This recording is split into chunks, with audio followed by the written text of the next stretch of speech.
reading from the Gospel of Matthew. Now when Jesus came into the district of Caesarea Philippi, he asked his disciples, "Who do men say that the Son of Man is?"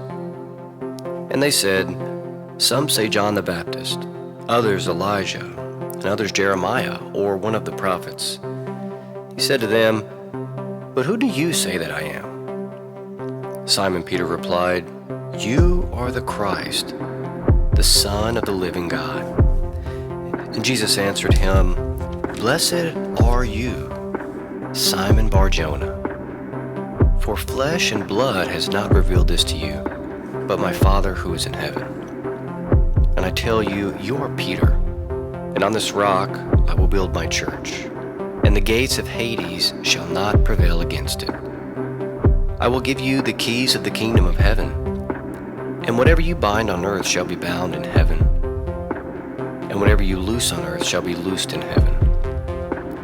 And he strictly charged the disciples to tell no one that he was the Christ. The Gospel of the Lord.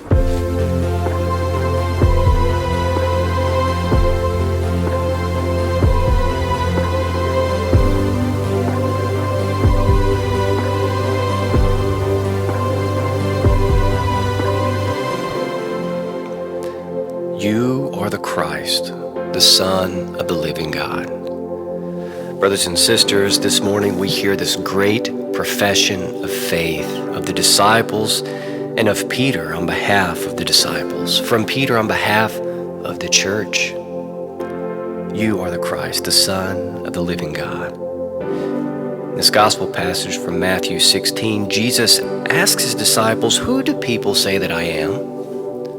Who do the people say that the Son of Man is?" A very general question, very generic, very broad. And they begin throwing out all these answers that they're hearing from all around. Some say John the Baptist, others Elijah. Some say you're Jeremiah. Some say that you're one of the prophets. And Jesus then takes this broad question, who do all these people say that I am, in a plural sense, and presents it in a singular way. But who do you say that I am? At that point, Peter, as the leader of the disciples, stands up and declares who he is. You are the Christ, the Son of the living God. Brothers and sisters, we always come to know the Lord through community. It's through the preaching of the gospel, the hearing of the word of God, receiving the love of Jesus Christ from other people, being handed on in an apostolic way, that we first hear about Jesus. Through the preaching, through the handing on of the word and tradition. It's through that handing on of the faith from other people that we come to believe in Jesus, but that should always lead us to a deeper personal relationship with Jesus Christ. Our profession of faith necessarily has a communitarian aspect, a communal aspect to it, where we make this profession of faith together. Yes, we believe. We believe.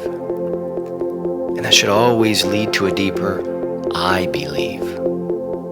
I believe. If your faith never becomes a personal thing, your relationship with Christ will never be a personal thing. And if your personal faith in Jesus Christ never manifests itself in the community, then that relationship is empty. You see, the faith in Jesus Christ that we profess must have a communal aspect and a personal aspect. This gospel passage goes on